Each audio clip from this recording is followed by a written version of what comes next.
നമ്മളെ രവിയണ്ണനാട്ടാ. രവിയണ്ണ എങ്ങനെയുണ്ട്? അടിപൊളിയല്ലേ? കുഴപ്പമില്ല. ഈ ചെടിയുടെ ഇടയ്ക്ക് നടക്കുമ്പോഴത്തേക്ക് എങ്ങനാ ചെടിയുടെ കേൾക്കുമ്പോൾ ഒരു പ്രത്യേക ഉന്മേഷം വരും. സന്തോഷമല്ലേ? നമ്മൾ എന്ത് രോഗം ഉണ്ടെന്നുണ്ടെങ്കിൽ നമുക്ക് മാറി കിട്ടും കേട്ടാ. അതിന് ഏറ്റവും അതായത് ഇവിടെ പിന്നെ എന്തൊക്കെയാ ഉള്ളതെന്ന് നമുക്ക് ഡീറ്റെയിൽ ആയിട്ടൊന്ന് പറഞ്ഞു തരണേ. ഇപ്പൊ നല്ല ക്വാളിറ്റിയിൽ ഉണ്ടാക്കുന്ന തൈകളാണെങ്കിൽ നമുക്ക് ഈ പറഞ്ഞ നല്ല വെറൈറ്റി കിട്ടും. അതായത് നമ്മൾ നല്ല ക്വാളിറ്റി ഉള്ള മരങ്ങൾ തെരഞ്ഞെടുത്ത് അതിൽ നിന്ന് ഉണ്ടാക്കണം.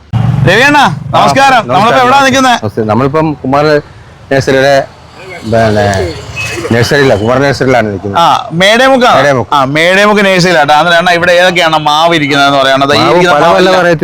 ഏതൊക്കെ വെറൈറ്റി നമുക്കുള്ളത്? കർപ്പൂരം ഉണ്ട്, കൊല്ലം ജില്ലയുടെ തനത് മാവ് കർപ്പൂരമാവിന്റെ തൈ ഇരിപ്പുണ്ട്. പിന്നെ കോട്ടുകുണമുണ്ട്, കളപ്പാടിയുണ്ട്, പിന്നെ മല്ലിക ഇരിപ്പുണ്ട്, പിന്നെ ആൾസീസം മാവ് വെറൈറ്റി ഇരിപ്പുണ്ട്. അതേപോലെ തന്നെ കുറെ വെറൈറ്റി മാവുകളൊക്കെ ഉണ്ട്. ഇത് തീർച്ചയായും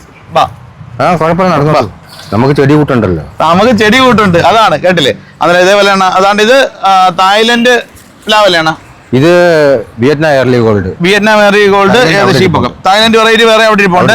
പിന്നെ അതേപോലെ തന്നെ ബൊഗെയിൻവില്ല, കുറെ ബൊഗെയിൻവില്ല ഇരിപ്പുണ്ട് കേട്ടോ. ബൊഗെയിൻവില്ലയുടെ പല വെറൈറ്റി ഉണ്ടല്ലേ? ഒരുപാടുണ്ട്. ഇപ്പോഴത്തെ സ്റ്റോക്കിലും കുറച്ച് കൂടുതൽ വന്നിട്ടുണ്ടല്ലേ? ഓക്കെ, അതിന് കുറെ വെറൈറ്റി ബൊഗെയിൻവില്ലയൊക്കെ വന്നിട്ടുണ്ട്. അതിനെ നമുക്ക് ഡീറ്റെയിൽ ആയിട്ട് ഒന്ന് കാണാം അല്ലേ അണ്ണാ? ഈ ബൊഗെയിൻവില്ലയ്ക്ക് എന്തുകൊണ്ടാ പ്രത്യേകത? ഇതൊരു ചട്ടിക്കകത്ത് 4 വെറൈറ്റി ഒരു ചട്ടിക്കകത്ത് വെച്ച് സെറ്റ് ചെയ്തേക്കുന്നതല്ലേ? പ്ലാൻ എങ്ങനെയുണ്ട്? അടിപൊളി കളറല്ലേ? കണ്ടോളൂ, നേരെ ഈ പോരുന്ന. അതേപോലെ ഇതിന്റെ തൈകൾ നമുക്ക് ഇവിടെ ഉണ്ടോ? ഒരു 100-200 രൂപ, 250-300 ആ റേഞ്ചിലൊക്കെ ഉള്ളതൊക്കെ ഉണ്ടോ? ചെറിയ കവർ ഇരിപ്പുണ്ടോ നമുക്ക്? തീരെ ചെറുതില്ല, ചെറിയ ചട്ടി സൈസ് ഉണ്ട്. ഓക്കെ, അന്നേരം എന്തെങ്കിലും സംശയം ഉണ്ടെങ്കിൽ അണ്ണാ വിളിക്കാനുള്ള നമ്പർ പറയണ. നമ്പർ പറയാം: 85 93 83 21 29. ഓക്കെ, ഈ നമ്പർ വിളിച്ചു കഴിഞ്ഞാൽ നമ്മുടെ ഡൗട്ടുകളെല്ലാം ക്ലിയർ ചെയ്യാൻ പറ്റും. നമ്മളെ കൊണ്ട് അറിയാവുന്ന രീതിയിൽ നമുക്ക് പറഞ്ഞു കൊടുക്കാൻ പറ്റും. ഓക്കെ, അന്നേരം അണ്ണന്റെ പേര് പറഞ്ഞില്ല. എന്റെ പേര് രവീന്ദ്രൻ. ഞാൻ ഇടയ്ക്കിടയ്ക്ക് വിളിക്കാറുണ്ട്. രവീന്ദ്രൻ എന്നാണ് എന്റെ പേര്. അന്നേരം സമയം ഇത് എവിടെ സ്ഥലം ഒന്നൊന്ന് പറഞ്ഞാലേ? ഇത് മേടേമുക്ക് മാതൃഭൂമി ഓഫീസിന്റെ അടുത്താണ്. കണ്ടോ അണ്ണാ? ഈ റോസൊക്കെ ഇതേപോലെ നിൽക്കാനായിട്ടേ നമുക്ക് ഇവിടെ എന്ത് വളം കൊടുക്കാമെന്ന് പറഞ്ഞു വിടണ? ഇവിടെ നമുക്ക് പൂക്കാനാണെങ്കിൽ DAP എന്ന് പറഞ്ഞ വളമുണ്ട്. അത് ഈ ഇപ്പൊ നിൽക്കുന്ന പൂക്കളെല്ലാം പൊടിഞ്ഞതിന് ശേഷം അതിന്റെ മണ്ട കട്ട് ചെയ്തിട്ട് ആ DAP എന്ന വളം ഇട്ട് കഴിഞ്ഞാൽ ഇതുപോലെ തന്നെ നല്ല ബുഷായിട്ട് കയറി വരും. പ്രയോജനപ്പെടും അല്ലേ? പ്രയോജനപ്പെടും. ഇവിടെ തന്നെ വെട്ടിത്തെളിപ്പിക്കണം. വെയിൽ പ്രധാനമല്ലേ? വെയിൽ വേണം. വെയിലില്ലെങ്കിൽ റോസ് കൊണ്ടുവച്ചിട്ട് കാര്യമില്ല അല്ലേ? വെയിൽ വേണം. രവിയണ്ണ, പ്ലാവ് ചക്ക പിടിച്ചൊക്കെ കിടക്കുന്നല്ലേ? ചക്ക ഇത് 3 വർഷത്തിന് മുമ്പേ പിടിക്കുന്നത്. ഒരു 1.5 കൊല്ലം കൊണ്ട് കാഴ്ച കിട്ടുന്നതാണ്. പക്ഷെ 3 കൊല്ലമായ പ്ലാന്റ് നമുക്ക് ഇവിടെ ഉണ്ട് അല്ലേ? ഒന്ന് കാണിച്ചു തരാം.